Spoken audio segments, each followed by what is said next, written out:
चलिए HTTP discuss कर रहे थे।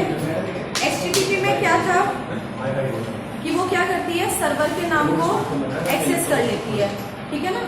सर्वर का नाम जब उसमें एक्सेस होता है, अगर हम HTTP ना लगाएं तो क्या होगा, इंटरनेट पर जो हमारा वेबसाइट का नाम है, सर्वर का नाम है, वो एक्सेस नहीं हुआ। एक तरीके से क्या होता है, HTTP उसके सामने जो सर्वर का नाम लिखा होता है वो उसको जाकर अपनी डायरेक्टरी में सर्च करता है और सर्च करने के बाद उसको क्या कर देता है, एक्सेस करता है। पहली चीज तो क्या बताया मैंने कि HTTP।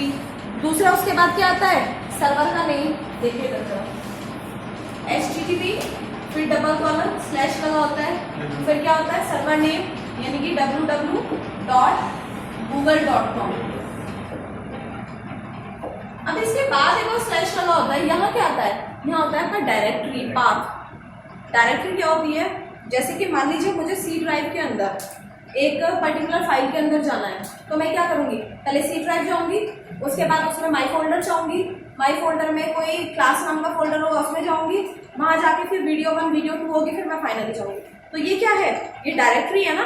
आप लोगों ने डॉस में IT में भी पढ़ा है कि एक फोल्डर जो होता है उसको डायरेक्टरी बोलते हैं, और डायरेक्टरी का क्या होता है, एक पाथ होता है, तो वो डायरेक्टरी पाथ आता है इसके बाद। जैसे मैं बोलूं कि इसके अंदर एक इंडेक्स होगा, इंडेक्स के अंदर क्या होगा, होम होगा, होम के अंदर क्या होगा, पेज होगा, और पेज के अंदर जाके ये पूरा का पूरा ये एरिया क्या है, डायरेक्टरी। जब आप किसी पेज को इंटरनेट पर खोलते हैं तो आपने देखा होगा सर्वर के नाम के बाद बहुत सारे नाम लिखे होते हैं और फाइनली लास्ट में एक नाम लिखा होता है। जैसे मान लीजिए हम इसमें गूगल पे हैं, तो गूगल पे मैंने कंप्यूटर वाला खोला हुआ है, तो उस पर ऐसा लिखा रहता है what plus computer, what is computer, ऐसे तो लिखा रहता है ना, और .html। समझ में आ रही है बात, यानी ये क्या है, ये तो एग्जैक्ट वो फाइल है जो खुली हुई है, ये वो डायरेक्टरी है जिस डायरेक्टरी की मदद से आप इस फाइल तक पहुंच रहे हो, और ये डायरेक्टरी किसकी है, www.servername की है, और ये क्या है, हाइपरटेक्स्ट ट्रांसफर प्रोटोकॉल है। हाइपरटेक्स्ट ट्रांसफर क्या है, प्रोटोकॉल है। इन चारों को मिला के जो एक कंप्लीट एड्रेस बनता है उसको URL बोलते हैं, यूनिफॉर्म रिसोर्स बोलते हैं।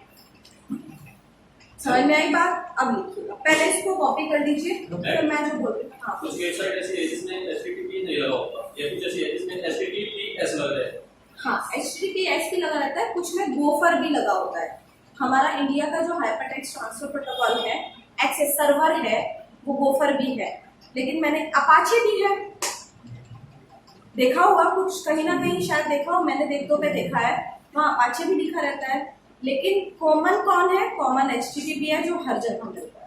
विदाउट HTTP आपका सर्वर नेम एक्सेस हो ही नहीं सकता। वो बात अलग है कि आपको डिस्प्ले हो रहा है कि नहीं हो रहा है।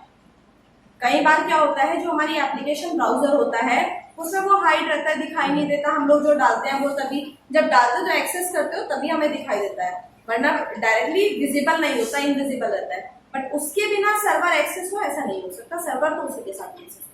जब तक कंप्लीट URL नहीं जाएगा तब तक आप किसी भी पर्टिकुलर पेज को ओपन नहीं कर सकते। योर कनेक्शन उसके नीचे प्रोसीड करना पड़ता है, तो नॉर्मली ओपन नहीं होती वो वेबसाइट। उसका रीजन क्या है, मतलब समझी नहीं बात को। URL website is not secure लिखा है। नहीं, जो वेबसाइट इज नॉट सिक्योर। चलिए मुझे दिखा दीजिएगा एक बार, मैं देख लूं, ठीक है ना। इसको फटाफट से उतार लीजिएगा और जो मैं बोल रही हूँ उसको लिख लीजिए, थोड़ा सा जरा इसके बारे में एक बार लिख लीजिएगा।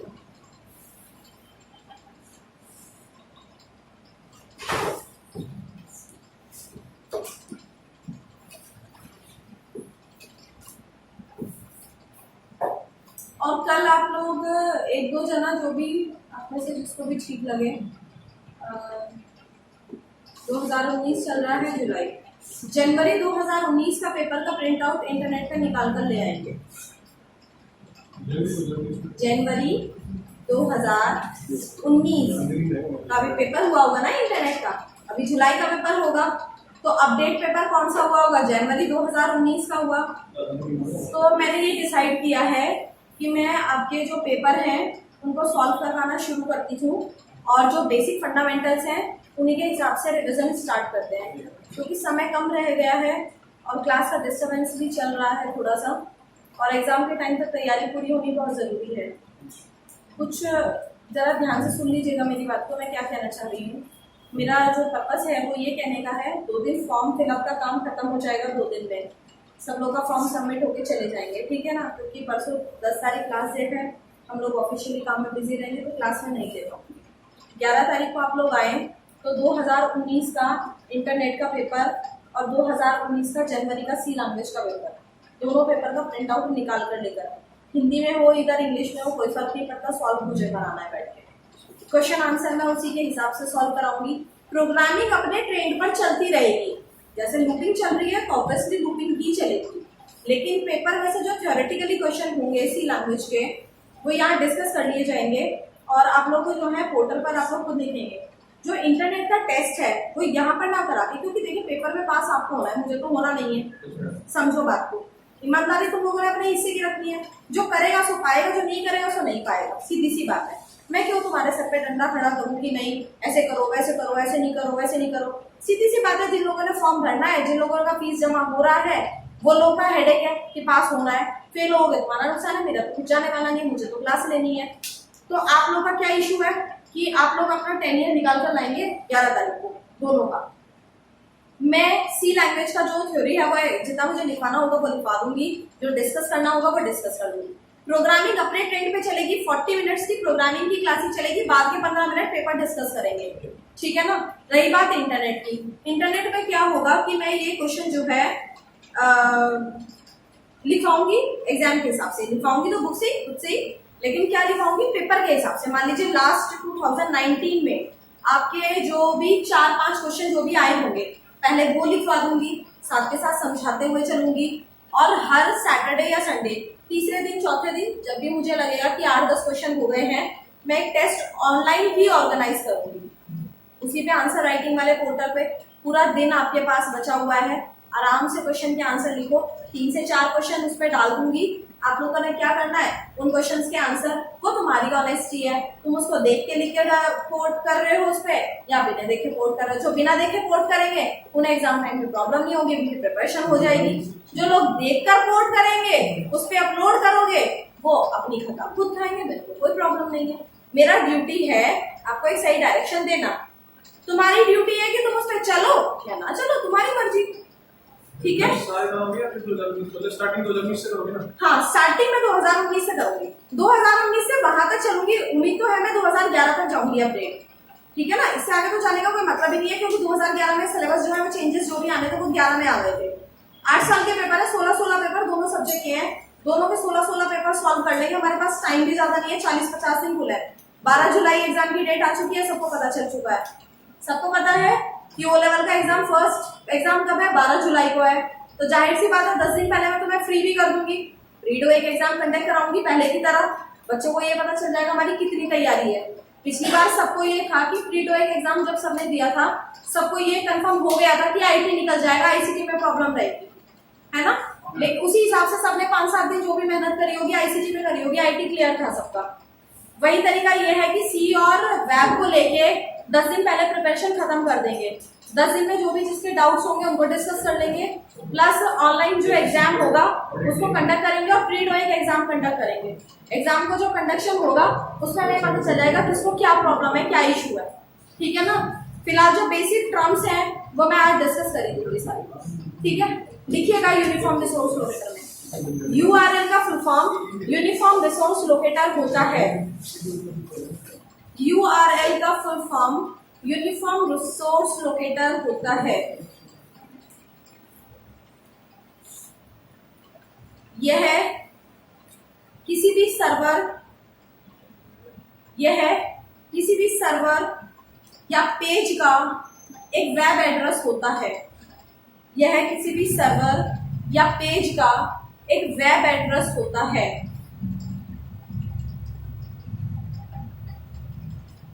वेब एड्रेस होता है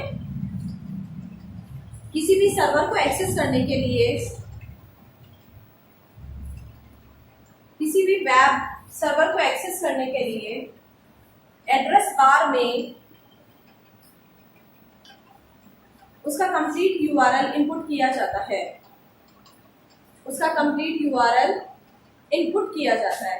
जाहिर सी बात है, जो एड्रेस बार है वहां पर आप क्या करोगे, एक कंप्लीट यूआरएल को क्या करोगे, इनपुट कर दोगे, और जैसे ही एंटर प्रेस करोगे वो क्या होगा, वो वाला वेब पेज ओपन हो जाएगा। नेक्स्ट हेडिंग डालिए। चलिए लिख लीजिए, पहले यूआरएल को 4 भागों में बांटा जाता है, नाम भी मेंशन कर लीजिए, एग्जाम में कहीं भी लिखा है, लेकिन बीच में फॉर एग्जांपल में डायग्राम जरूर बना लेना, इस तरह से एरो करके इनके नाम लिख के ये डायग्रामेटिकली इसको एक्सप्लेन कर देना। एग्जामिनर को ये होना चाहिए थॉट कि आपको पता है यूआरएल के बारे में। यूआरएल ऐसे 4 चीजों से मिलकर बनता है, ठीक है। 4 भाग होते हैं। नंबर 1 ट्रांसफर प्रोटोकॉल, पहला भाग क्या होता है, ट्रांसफर प्रोटोकॉल। नंबर 2 सर्वर का नाम, नंबर 2 सर्वर का नाम। Number 3 directory path, number 3 directory path. Number 4 file का नाम। हाँ ऑब्वियसली वो फाइल जिसको आप खोल रहे हैं। चलिए लिखिए, प्रोटोकॉल के बारे में लिखवा दिया था ना मैंने, प्रोटोकॉल क्या होती है। आईपी एड्रेस लिख लीजिए, ये क्वेश्चन मैं पूरा कर देती हूँ आज। आईपी एड्रेस लिखो। आईपी प्रत्येक कंप्यूटर जो इंटरनेट से जुड़ा हुआ है उसका एक यूनिक आईपी एड्रेस होता है। प्रत्येक कंप्यूटर जो इंटरनेट से जुड़ा हुआ है उसका एक यूनिक आईपी एड्रेस होता है।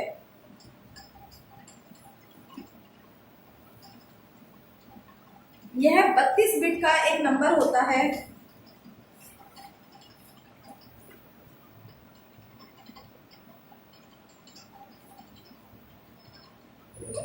आईपी एड्रेस फॉर्मेट में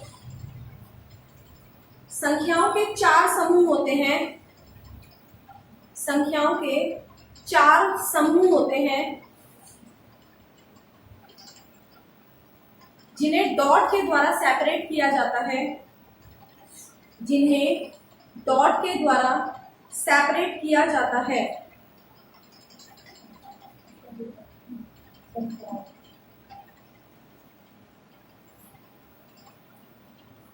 आईपी एड्रेस के 2 भाग होते हैं। आईपी एड्रेस के 2 भाग होते हैं। पहला भाग पहली 2 संख्याओं से बनता है। पहला भाग पहली 2 संख्याओं से बनता है जो नेटवर्क का एड्रेस होता है, जो नेटवर्क का एड्रेस होता है। और दूसरा भाग अंतिम 2 संख्याओं से बनता है। दूसरा भाग अंतिम 2 संख्याओं से बनता है जो होस्ट का एड्रेस होता है। समझ में आई बात? यानी एक के पहले 2 पार्ट में से पहला जो भाग होता है वो किससे बनता है, पहली 2 संख्याओं से। पहली 2 संख्याओं का बाइनरी निकाल लिया जाता है और बाइनरी निकालने के बाद वो क्या होता है, वो तो होता है भेजने वाले का एड्रेस। और जो बाद का भाग होता है दूसरा, वो अंतिम 2 संख्याओं से बनता है जो किसका होता है, जिसमें होस्ट का एड्रेस होता है। किसका होता है, होस्ट का एड्रेस होता है। चलिए हेडिंग डाल लीजिए, प्रोटोकॉल। हेडिंग डाल लीजिए प्रोटोकॉल। प्रोटोकॉल मैंने बताया था कि क्या होता है भाई प्रोटोकॉल। हाँ जी, प्रोटोकॉल क्या होता है?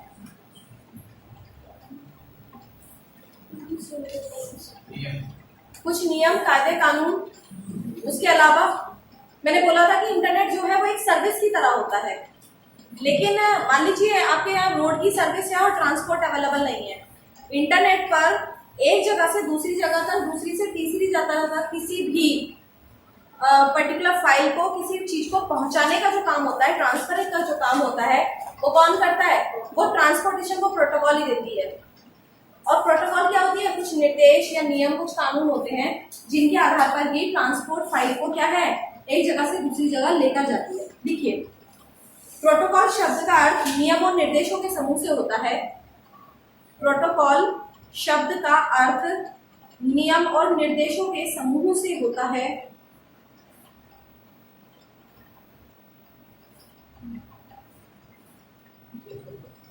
जिनके आधार पर दो कंप्यूटर आपस में एक दूसरे के बीच सूचनाओं का आदान प्रदान करते हैं। आपस में एक दूसरे के बीच सूचनाओं का आदान प्रदान करते हैं। दूसरे शब्दों में अगर हम बात करें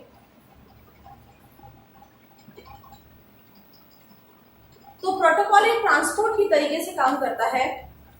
प्रोटोकॉल एक ट्रांसपोर्ट के तरीके से कार्य करता है।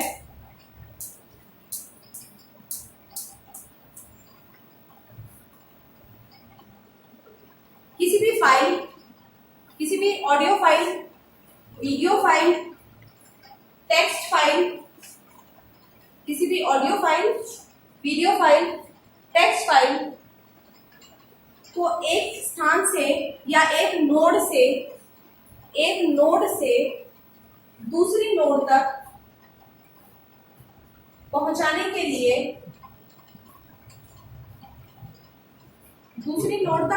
के लिए प्रोटोकॉल ही जिम्मेदार होता है। एनाटॉमी ऑफ इंटरनेट पूरा हो गया आपका।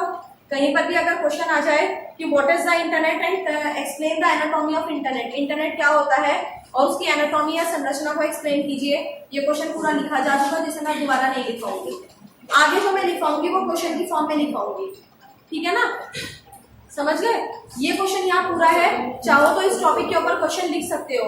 इसके ऊपर जो क्वेश्चन बनेगा इस थ्योरी के ऊपर वो ये बनता है कि इंटरनेट क्या होता है और इंटरनेट की एनाटॉमी को एक्सप्लेन कीजिए, ठीक है ना? समझ में आ गई बात? चलिए यहाँ फिनिश करते हैं और आगे का कंटिन्यू करेंगे।